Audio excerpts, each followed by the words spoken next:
আসসালামু আলাইকুম সবাইকে। আশা করি তোমরা সবাই অনেক ভালো আছো। আজকে আমাদের ইন্টারমিডিয়েটের পদার্থের গাঠন ধর্ম ক্লাসে আমরা লাস্টের দিকে একটা অঙ্কে অর্ধেক করার পর নাম্বারটা করার পর বাকি সময়ের অপ্রতুলতার জন্য অঙ্কটা করতে পারিনি। তো আমি ভাবলাম যে কালকে যেহেতু আমরা কৈশিকতা, স্পর্শকোণ, সান্দ্র বল এই জিনিসগুলো নিয়ে আলোচনা করব, প্রান্তবেগ নিয়ে আলোচনা করব, তো সেটার নিমিত্তে এই ছোট অঙ্কটা আমি তোমাদের এখনই করে দিচ্ছি। বেশি সময় লাগবে না, 10-12 মিনিট সময় লাগবে। ভিডিওটা দেখে নিবা, অঙ্কটা নোট খাতায় তুলে নিবা, তাইলেই হয়ে যাবে বাবা। ঠিক আছে? তাহলে আমাদের কালকের ক্লাসটা আমাদের জন্য ভালো হবে, এটার জন্য অনর্থক সময় নষ্ট হবে না। চলো, অঙ্কটা কি ছিল এটা আমরা একটু দেখি। অঙ্কটা খুব সুন্দর একটা অঙ্ক, ভালো হয়েছে। এই অঙ্কটা না করাতে ভালো হয়েছে। এখানে বলা হয়েছে যে 3 মিটার দৈর্ঘ্যের একটা তার আছে। এই তারের নিচে তুমি একটা 10 কেজি ভর ঝোলাই দিছো। এই 10 কেজি ভর ঝোলাই দেওয়ার কারণে তারটা 1% বৃদ্ধি পাইছে এবং তারের প্রস্থচ্ছেদের ক্ষেত্রফল বলা আছে 4 × 10⁻⁶ মিটার স্কোয়ার। এখন তোমার বলছে যেহেতু তারটার দৈর্ঘ্য 1% বৃদ্ধি পাইছে, এবং লোহার পয়সনের অনুপাত দিয়ে আছে 0.22, অ্যালুমিনিয়ামের পয়সনের অনুপাত দিয়ে আছে 0.33, কাঁসার পয়সনের অনুপাত দিয়ে আছে 0.44।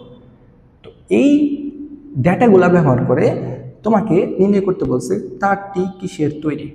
এখন মজার ব্যাপার হলো, সাধারণত এই অধ্যায়ে আমরা যতগুলো অঙ্ক করছি সেখানে কোন একটা তার কিসের তৈরি বা তারটা মজবুত হবে কিনা বা বিল্ডিংয়ের জন্য উপকারী হবে কিনা, কোন তারটা বেশি বিল্ডিংয়ের জন্য উপকারী হবে, এই টাইপের অঙ্ক করার ক্ষেত্রে আমরা ইয়ংয়ের গুণাঙ্কের মানগুলা নিয়ে নাড়াচাড়া করছি। আমরা এই ম্যাথগুলো করছি, বোর্ডের ম্যাথগুলো করার সময় আমরা দেখছি।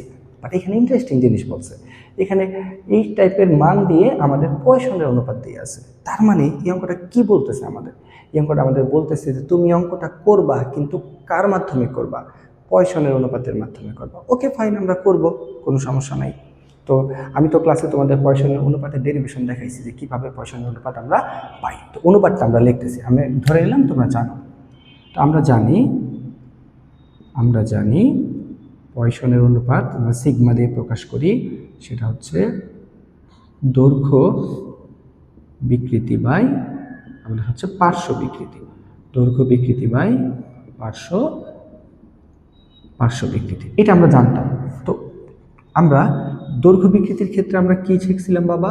শিখছিলাম হচ্ছে L বাই ছোট হাতের L, এটা হচ্ছে D বাই ছোট হাতের D, তাই তো শিখছিলাম। এবার আমি কিছু কথা তোমাদের বলি, কিছু কথা হয়তোবা বলার দরকার। এমন কেউ আছে হয়তোবা আমার ক্লাস করো নাই, তার জন্য আমার এই কথাগুলো বলে নেওয়া দরকার। দেখো, তারের দৈর্ঘ্য অর্থাৎ তারের আদি দৈর্ঘ্য দেয়া আছে, L। দৈর্ঘ্য কতটুকু বৃদ্ধি পাইছে? আগের দৈর্ঘ্যের 1% বৃদ্ধি পাইছে। তাহলে পরিবর্তিত দৈর্ঘ্য L সমান হচ্ছে আগের দৈর্ঘ্যের কত পার্সেন্ট বৃদ্ধি পাইছে বাবা? 1% বৃদ্ধি পাইছে। তাহলে আগের দৈর্ঘ্য ছিল আমাদের কত? 3 এর 1/100, এটা হিসাব করে দেখবা 0.3, এতটুকু দৈর্ঘ্য বৃদ্ধি পাইছে। তাহলে তুমি খেয়াল করে দেখো, L এবং L এর মান জানো, তুমি L এবং L এর মান জানো। এই তারের পয়সনের অনুপাতটা নির্ণয় করার জন্য তোমার কি জানতে হবে? আগে ভরটা ঝোলানোর আগে এর ব্যাস কত ছিল সেটা জানতে হবে, এবং খুবই সিগনিফিকেন্ট একটা কথা বলতেছি, ব্যাসটা কত ভর ঝোলানোর আগে সেটা তোমার জানতে হবে, এবং এর পাশাপাশি কতটুকু ব্যাস হ্রাস পাইছে এই মানটা তোমার জানতে হবে। কারণ আমি একটা লম্বা তারকে, তুমি খেয়াল করো, ধর একটা তারকে আমি জুম করে আঁকাইলাম, তো এই তারটাকে যদি আমি একটা বল দিয়ে টানি, তাহলে তারটা কি হয়ে যাবে? যে এরকম হয়ে যাবে, তার পার্শ্বটা কি হয়ে যাবে? পরিবর্তন হয়ে যাবে। তাহলে আগের ব্যাস যদি এতটুকু হয়, পরবর্তী ব্যাস কত হয়ে গেল? এইটুকু হয়ে গেল। তার মানে কি ব্যাসটা কি হয়েছে? আমাদের কমছে। কতটুকু ব্যাস কমছে সেটাই হচ্ছে এই ছোট হাতের ডি নির্ধারণ করে। ছোট হাতের ডি কি নির্ধারণ করে? কতটুকু ব্যাস কমেছে, এই ব্যাপারটা বোঝা খুবই জরুরি। আমি ক্লাসে ইনশাল্লাহ আরও ডিটেলস, অন্য কোনো অঙ্কের মাধ্যমে আরও ডিটেলস দেখাবো। তাহলে এই ভিডিওটা যেহেতু ছোট ভিডিও করতে চাচ্ছি, তাই আমি এত ডিটেলসে গেলাম না। বাট তুমি এইটুকু মনে রাখতে পারো বা এইটুকু বুঝতে পারো যে তারটা ব্যাস ছিল এতটুকু, তারটা টানার ফলে তার পার্শ্ব বিকৃতি ঘটছে। পার্শ্ব বিকৃতি ঘটার ফলে কি হয়েছে? তার আগে ব্যাস ছিল এতটুকু, নর্মালি বুঝতেছি, ধরো এটাকে ধরলাম আমরা আর, পরবর্তীতে ব্যাস হয়ে গেছে এতটুকু, ধরলাম ছোট হাতের আর, তাহলে ব্যাস কমছে। কতটুকু ব্যাস কমছে সেটাই হচ্ছে আমাদের এই ডি।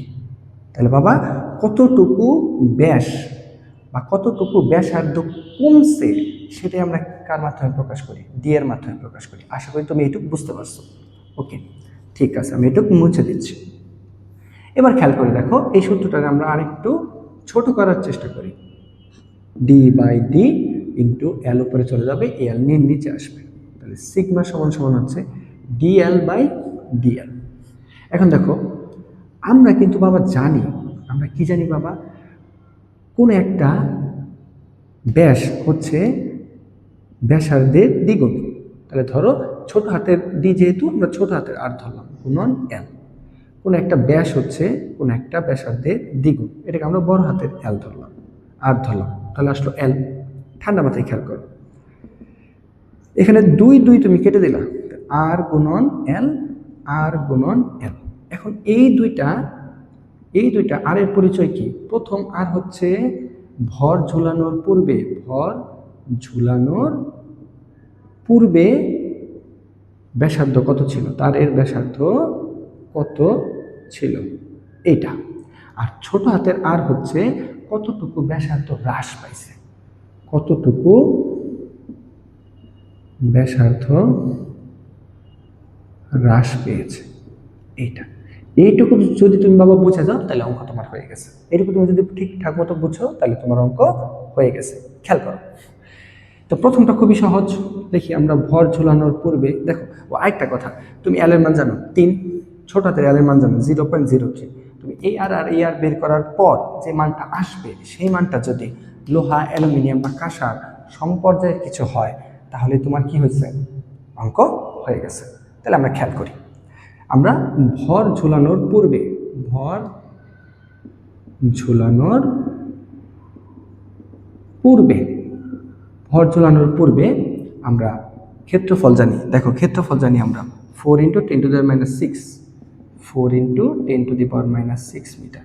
আবার তার যেহেতু প্রচ্ছদ বরাবর কাটছি, তাহলে তারের ক্ষেত্রফল হয়ে যাবে পাই আর স্কোয়ার সমান 4 × 10⁻⁶। তাহলে আর স্কোয়ার সমান হয়ে যাবে 4 × 10⁻⁶ বাই পাই। সুতরাং আর সমান হবে √4 × 10⁻⁶ বাই 3.1416। আচ্ছা, আমার যেহেতু ক্যালকুলেটর নাই, আমি একটু মানটা কষ্ট করে দেখে নিচ্ছি। মানটা আসছে হচ্ছে 1.1284, 1.1284 into 10⁻³ মিটার, -3 মিটার। এই আটটা কি? এই আটটা হচ্ছে আমাদের ভর ঝুলানোর পূর্বে তারটার ব্যাসার্ধ কত ছিল। তাহলে আমি বাংলাতে লিখে দিই, ভর ঝুলানোর পূর্বে ব্যাসার্ধ ছিল এইটা ব্যাসার্ধ। এখন ভর ঝুলানোর পর ডেফিনেটলি তারের ব্যাসার্ধটা ছোট হয়ে আসবে, তো ওইটা আমরা বের করতে, ওইটা বের করতে গেলে আমাদের একটু ঝামেলা বাঁচবে। ওইটা বের করতে আমাদের একটু ঝামেলা বাঁচবে। সেই ক্ষেত্রে আমরা খুব ছোট্ট একটা সুন্দর একটা কনসেপ্টের মাধ্যমে আমরা এটা করতে পারি। কনসেপ্ট হচ্ছে এরকম, কোন একটা কিছুকে যদি টানি, বড় করি, ছোট করি, তার ক্ষেত্রফল বা দৈর্ঘ্যের পরিবর্তন হয়, কিন্তু মোট আয়তনের কোনো পরিবর্তন হয় না। কোনো একটা বস্তুকে যদি কোনো কিছু পরিবর্তন ঘটায় তাহলে হয়তো বা তার দৈর্ঘ্য বা ভরের পরিবর্তন হইতে পারে, ভরের তো পরিবর্তন হবে না, তার দৈর্ঘ্য বা ক্ষেত্রফলের পরিবর্তন হইতে পারে, কিন্তু মোট আয়তন একই থাকে। অর্থাৎ ভর ঝুলানোর আগে যে আয়তনটা আছে, ভর ঝুলানোর পরে আয়তনটা কি হবে বাবা, সেমই হবে, আয়তনের কোনো পরিবর্তন হয় না। তাহলে যদি আমরা এই কন্ডিশনটা লিখি যে আদি আয়তন সমান পরিবর্তিত আয়তন, এই দুইটা বাবা পরস্পর কি হবে, এই দুইটা পরস্পর সেমই হবে। কেন সেম হবে, এই দুইটা কেন পরস্পর সেম হবে, কারণ হচ্ছে আমরা জানি ক্ষেত্রফল বা দৈর্ঘ্যের পরিবর্তন করার পর গুণফলটা ওই আগের আয়তনেরই সমান হয়। ঠিক আছে, আয়তন কনস্ট্যান্ট থাকে। তাহলে ধরো আদি আয়তনের ক্ষেত্রে আয়তন মানে কি, ক্ষেত্রফল গুণন দৈর্ঘ্য, তুমি এটা লিখতে পারো, এই পাশেও তুমি লিখতে পারো ক্ষেত্রফল গুণন দৈর্ঘ্য, তাই তো।